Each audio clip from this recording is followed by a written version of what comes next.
Amis sportifs, c'est avec beaucoup de plaisir que nous vous retrouvons dans un nouveau numéro de Parlons Foot spécial été. Un nouveau numéro que nous faisons ici dans la capitale sénégalaise. Nous sommes, comme vous le voyez derrière moi, sur la plage de Soumbédioune. Mais dans quelques instants, nous allons nous rendre à Rebeuss à la rencontre d'un jeune homme qui incontestablement a fait le buzz en ce début d'été, entre le mois de mai et le mois de juin. Nous l'avions découvert il y a quelques années à Marseille. Il était au centre de formation de Marseille. Entre-temps, il est passé au FC Lorient où il a signé son premier contrat pro. Les Sénégalais l'ont rencontré et découvert lors du Chan U20 organisé ici à Dakar et à Hambourg. Mais il a confirmé ses galons, en tout cas à la dernière Coupe du Monde organisée en Nouvelle-Zélande. Vous vous doutez bien qu'on parle d'un gardien pas très grand, mais très explosif et très expressif. Alors, dans quelques instants, nous allons nous rendre compte justement de ses origines qu'il a formées, qu'il a forgées, qui est son entourage. C'est dans un nouveau numéro de Parlons Foot spécial été. C'est ici et maintenant.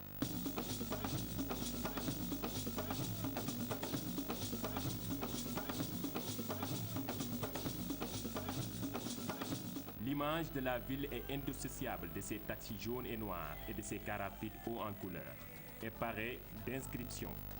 Alhamdulillah, le plus souvent.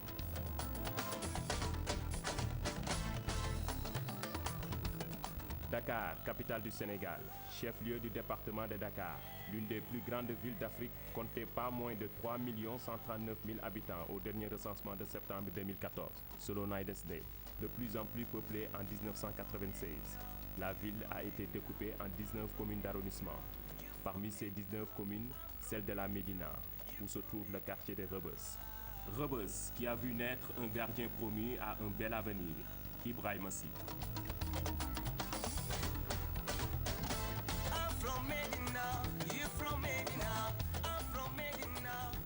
Nous voici à Rebeuss au quartier Marsa. Dans quelques instants, comme je vous l'ai promis, on va rencontrer Ibou Sy, gardien de but. Bonjour Ibou. Ça va. Comment vas-tu? Ça va et vous? Nous sommes chez toi. C'est ici que tu es né? Voilà, ici c'est chez moi. Ici c'est Rebeuss. L'enfant de Rebeuss. Et quand on dit Rebeuss, pour toi, ça représente quoi? Ça représente beaucoup de choses pour moi. Je suis né ici, j'ai grandi ici. Ensuite, par la suite, je suis parti en France. Mais bon, je suis fier à chaque fois de revenir ici. Et j'aime pas quitter ici. Et je préfère rester à Rebeuss. Ça te permet de te ressourcer. Voilà, je suis encore plus motivé et surtout de revoir ses amis d'enfance, sa famille, tout le monde ici. Alors dans quelques instants, on va faire un peu le tour. Comme on a dit, on essaie de savoir aussi comment tu as été formé au football, qui ont été les personnes très importantes pour toi dans ton parcours. Donc on va te laisser le micro, tu vas nous amener voir d'abord la famille, ensuite on va voir les amis et ensuite on va voir les formateurs. Et qu'il faut que tu t'arrêtes. Moi, du coup, je me suis arrêté, je ne suis pas venu. Après, pendant toute une semaine, là, il y avait Mathieu, ils ont appelé José. Ils ont discuté, ils ont parlé. Du coup, ils m'ont laissé venir. Salut, ça va? Ça va? Ouais, fatigué, mais ça va. Ah, mais tu as bonne nuit. Ça va, ouais. Tu vas bien? T'es en forme? Ça va? Un peu fatigué, mais ça va. Super voyage. Bah ouais, j'imagine, toi, jusqu'à présent, tu récupères pas? Non. Non? C'est normal, hein? Toi, tu dois le savoir. C'est 12 jours. C'est 12 jours. Salut Mathieu. Salut, maman. Ça va? Ouais, très bien. Ouais, je reviens de voyage. Là. Ah oui? Ouais, je suis rentré hier soir. Voilà. Ouais, j'étais là-bas. C'est 12 jours, hein. 1 heure de décalage horaire, 1 jour. Pour rattraper. Sans faire d'action, non, y a plus d'illicite, je pense qu'on a retenu la leçon. On est plus mal, ça, t'as le seum, tu vis mal, ça. Parce que c'est fini, on se massacre plus mince. En plus, on... Terrible. Non, terrible déjà, un vrai talent. Un garçon avec des qualités exceptionnelles. Donc il venait de son école de football, l'école de Dionzé. Donc il avait fait une partie de son apprentissage là-bas. Et donc nous on a travaillé avec lui sur une saison. Et donc sur une saison, il a eu la chance de travailler dans d'excellentes conditions ici, à Dakar-Sacré-Cœur. Et on a vu tout de suite qu'il avait des qualités exceptionnelles. Je vais clarifier tout de suite une chose, il ne fait pas 1m75, il fait plus d'1m81 même. Il y a des tas de gardiens qui, même avec une taille inférieure et même à ce jour, réussissent de très grandes carrières. Donc ça, c'est pour clore définitivement un débat, parce que j'entends trop souvent cette petite remarque. Et franchement, moi, j'ai aucune inquiétude par rapport à cela. Il a une telle détente. Donc maintenant, il sait qu'il est très jeune, qu'il doit encore travailler, mais je dirais son ambition, elle est tout à fait légitime. Technique de base d'un gardien de but, jeu au pied exceptionnel pour un gardien, une vivacité fantastique aussi. Et petit à petit, il a travaillé, il a été aussi supervisé. Tous les recruteurs qui passaient à DSC le voyaient, ils nous disaient tous la même chose, vous avez un gardien de but exceptionnel. Et on a eu ensuite la chance, je dirais, de pouvoir l'envoyer donc d'abord à Lyon et ensuite à Marseille où il a signé. Et c'est vrai que on aurait aimé travailler plus longtemps avec lui. Et la particularité de ce garçon, c'est que son papa vivait en France et donc on a pu faire une procédure de regroupement familial. Et il a pu rejoindre son père pour donc continuer sa formation en France. Voilà. Comme n'importe quel joueur professionnel de très haut niveau, il y a toujours le risque qui existe d'une blessure grave. Mais encore aujourd'hui, la plupart des blessures, elles sont soignées. Qu'est-ce qui pourrait le griller ? Sa belle gueule peut-être, qui n'arrive pas à gérer le flot de fans bretonnes qui doivent le courser dans tout l'Orient. Tu sors pas trop, bon, j'espère en tout cas. Ouais, mais bon, en dehors d'une femme qui pourrait le rendre fou, en dehors de... Je vois pas trop, non. Le reste, c'est... Franchement, c'est un leader né également. On l'a bien vu avec les U20, c'est un garçon qui sait parler avec ses coéquipiers. Donc il a tout pour réussir. Et c'est ce qu'on souhaite, nous, vraiment. C'est ce qu'on souhaite tous ici à DSC. Voilà. Il y a la Barna. Les matchs de poule, surtout après votre préparation tronquée. On a mal commencé la compétition. On va dire qu'on ne connaissait pas trop cette compétition. On venait d'arriver, petit poussin Sénégal. Alors on a mal commencé le match. Après, par la suite, on a commencé à jouer, on a tenu jusqu'à la fin. Après, les 2 buts, si on va bien, c'était vers la fin. Bah, nous, on était partis en Coupe du Monde, confiants. Dans les préparations, on va dire on l'a pas fait. Mais moi, j'étais en train de jouer dans mon club. Après les autres, je sais pas, peut-être oui. Mais moi, je dis, la préparation, c'est dans la tête. Si tu es un joueur, tu ne compétis pas, tu peux pas... T'as pas de compétition en gros. Bah, donc ça veut dire la préparation, ça va te servir à quelque chose. Mais le temps que les joueurs qui compétissent, pour moi, mon avis, quand tu compétis et que tu joues tous les week-ends, bah, la préparation, on va dire, c'est encore une charge pour toi. Bah, après, au fur et à mesure que ça part, tu t'adaptes bien à la compétition parce que chaque week-end tu joues. Tu as tous tes repères. Alors comment vous vous remobilisez juste après l'entrée ratée contre le Portugal ? On nous a giflé contre le Portugal. On a pris une gifle. Bah, maintenant, moi j'ai dit, on n'a plus droit à l'erreur. Contre Colombie, on doit tout faire pour gagner. Même si on menait à 0, l'arbitre a donné une penalty cadeau qui vient de nulle part. Même si mon pote il a fait une tacle, mais c'est pas. Moi je considère qu'il n'y a pas faute. Quoi. Mais après, on dit souvent d'aller dans la surface quand le joueur tombe, je sais pas comment ça se passe. C'est des arbitres. Hein. Mais après, malheureusement, on a fait match nul. On commençait à mieux se sentir dans cette compétition. Et contre Qatar, on commence bien. Moi je vais dire en gros, on les a sous-estimés. On était mal, on était déjà mal. Contre Qatar, on commence penalty 1-0. On s'est tous dit, on va aller où ? Après la mi-temps, on est rentré dans les vestiaires. On était tous frustrés. Mais c'est en nous. C'est nous, on doit jouer sur le terrain. On ne doit pas rester là à parler. Pourquoi rester à parler et pas agir sur le terrain ? Moi je dis, ça sert à rien. Il y a votre famille qui sont au Sénégal. On a tous notre famille au Sénégal d'ailleurs. Bah, ils se lèvent tôt pour nous regarder jouer. Pensez à vos ennemis qui sont au Sénégal qui se disent waouh, là ils vont partir, on savait qu'ils vont rentrer plus vite. Et la FIFA, eux, qui ont fait une erreur, qui ont voulu nous faire rentrer après 3 matchs de poule. Les billets c'était déjà fait. Ça, il y a plein de personnes qui ne savaient pas ça. Mais par la suite, moi j'ai dit au coach, j'ai dit aux joueurs, si vous voyez bien, même il y a les images, quand on est rentré sur le terrain, on parlait, je leur ai dit les gars, écoutez, soit on se donne tout, on gagne ce match, ça peut être facile pour nous, soit on dit on va faire n'importe quoi, on rentre chez nous, on va avoir honte, on va dire, ah, mais c'est eux qui sont partis en Coupe du Monde. C'est des nuls, c'est même pas la peine, c'est même pas des joueurs. Ils vont nous critiquer jusqu'à pas possible. Soit on écrit notre propre histoire ici.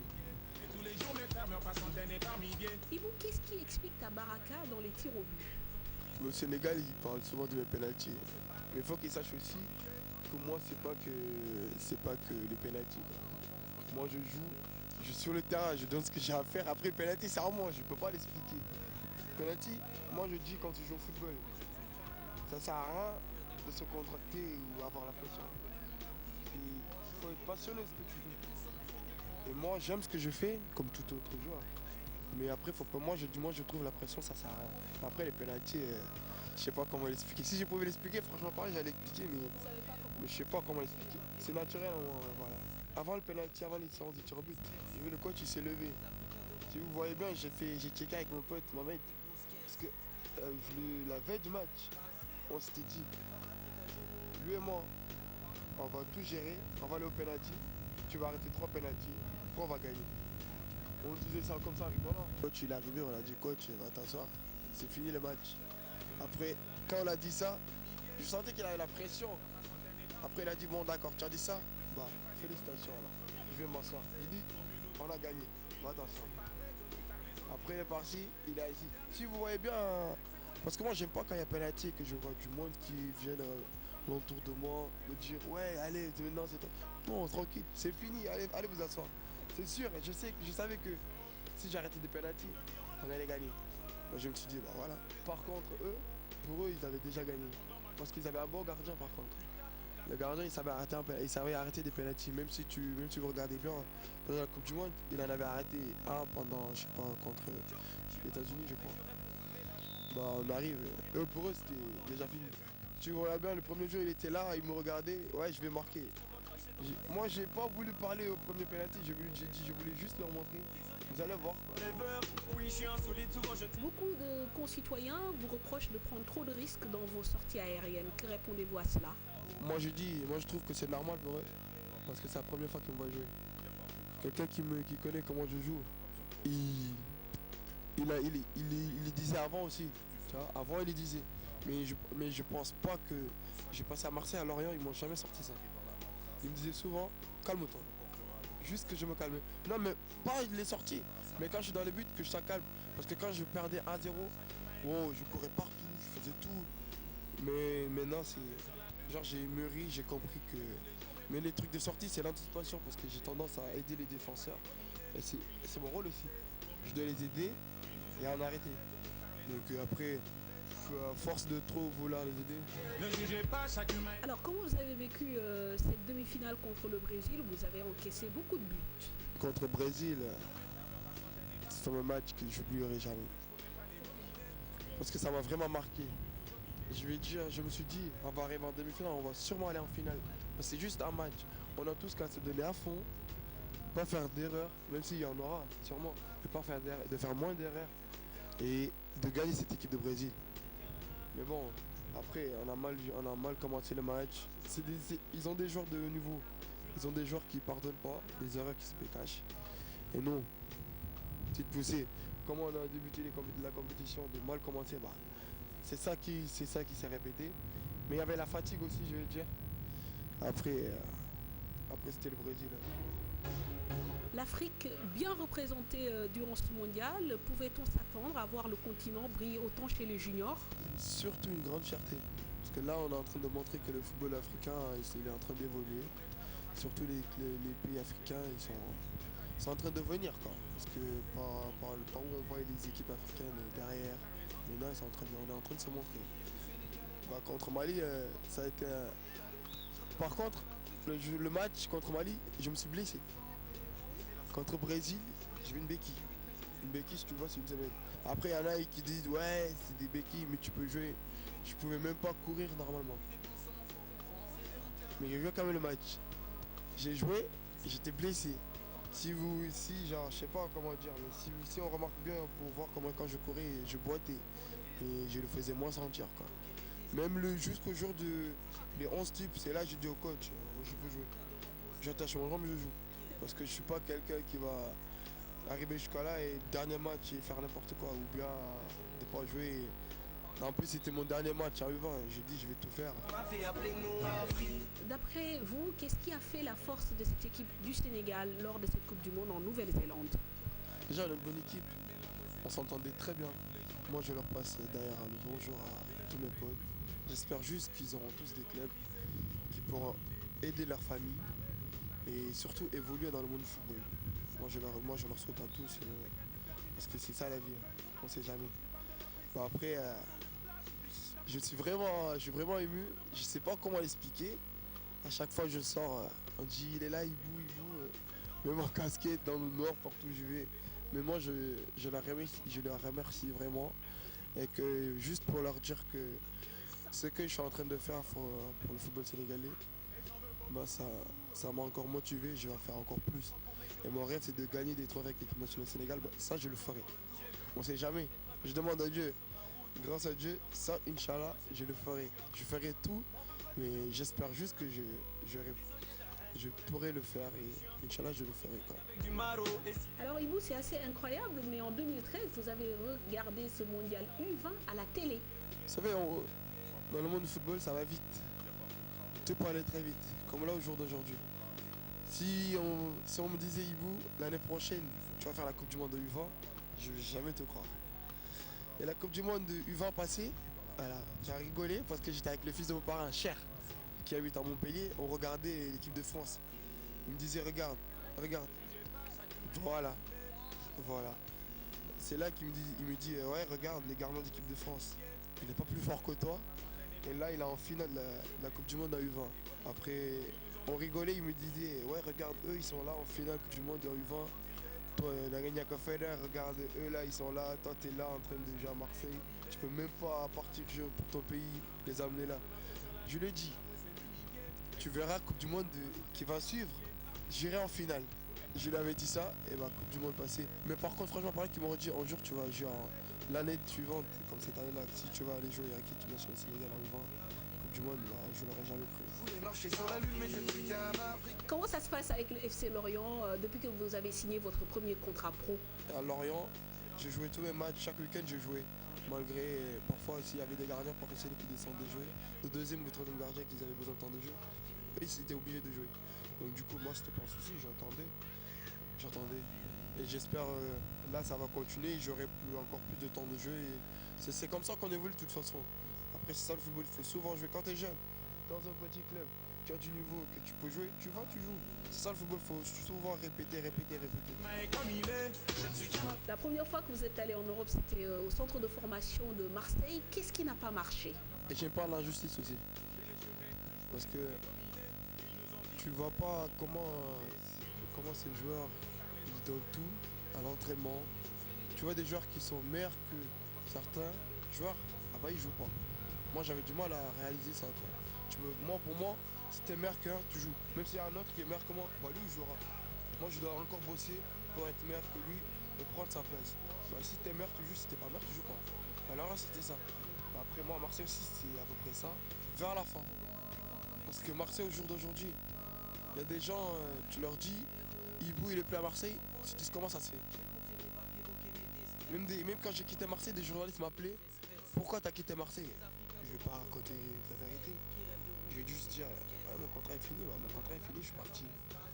Après, ils peuvent beau et bien dire que ouais, Ibou, son caractère, comment il est, il fonctionne il aime pas écouter des gens. Moi je vais dire que en gros, j'étais pas patient. J'étais encore jeune, j'ai connu le monde professionnel tôt.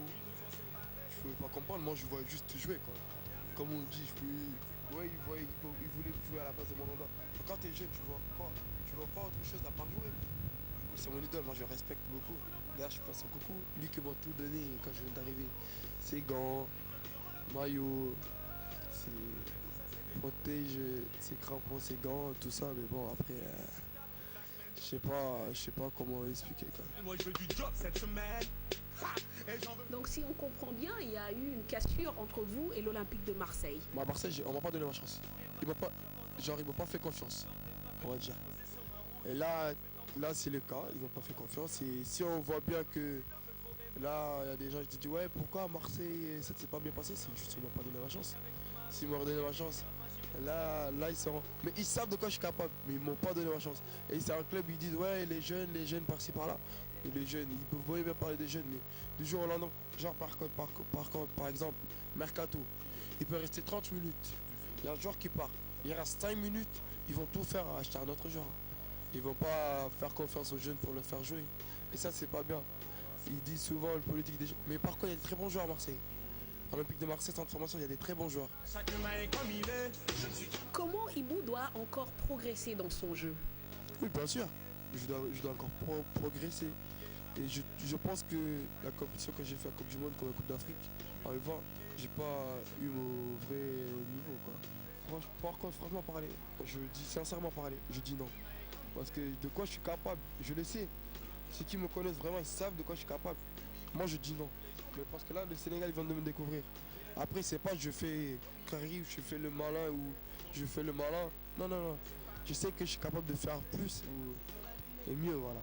Et j'ai le temps de progresser, je suis en train de progresser. Qui me laisse le temps de progresser. Alors, l'équipe nationale A, vous y pensez déjà? Si je dois arriver en équipe nationale A, j'arriverai. Si Dieu dit que demain, j'irai en équipe nationale A, demain, j'irai, personne ne peut rien. Tu peux être jaloux, tu peux être contre, je vais y aller. Si Dieu le décide, c'est que je vais aller. Bah après, l'équipe nationale A, tout autre joueur sénégalais rêve d'y jouer. Mais par contre, moi, j'y rêverai totalement d'y jouer. Si l'entraîneur m'appelle, je vais aller en courant. Je vais aller en courant. Mais je vais aller en courant. Sauf que je suis prêt à tout faire pour mon peuple. Tout pour mon pays. Bah après l'équipe nationale, on a le temps d'équipe nationale Sénégal A. Après s'il m'appelle, j'y vais. Avec plaisir, je vais aller. Bien sûr que oui. Bien sûr que oui. Évidemment, l'heure est au remerciement, alors on te laisse faire un coucou à tous les membres de ta famille. Je remercie mon entraîneur à l'école de football de Robert Donzé.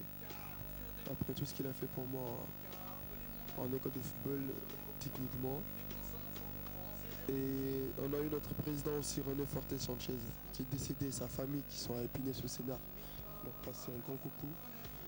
Parce que Tonton René, comme je l'ai appelé, lui il me voyait en arriver là et faire plus.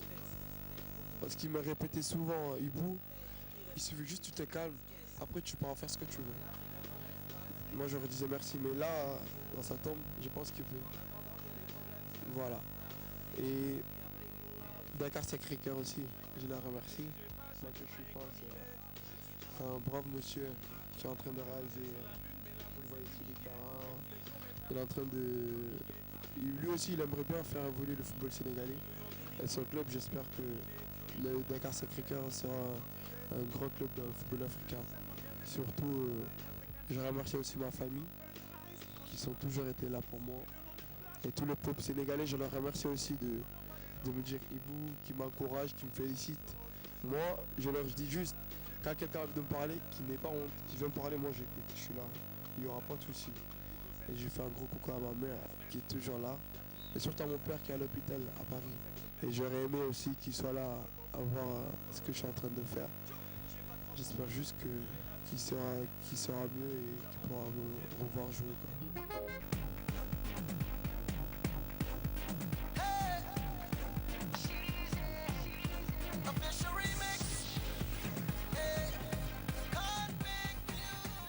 dama daan gis ñi nga xamante ne seeni doom dañu nekk ci nekk ay professionnels dama daan kontaan ci ñoom bég ci ñoom su ma toogee ba sama doom nekk ko vraiment dafay nekk lu rëy ci man. li nekkoon sama bébét ma ko doon ñaan yàlla pour defal ko sumay yaay ak sumay ndijaay vraiment mu ngi koy def te yemul si ñun rek mu ngi koy defal bépp képp koo xamante ne nii xam soit dañoo bokk dara wala bokk ñu ko mu ngi koy def bon dafa laa biir.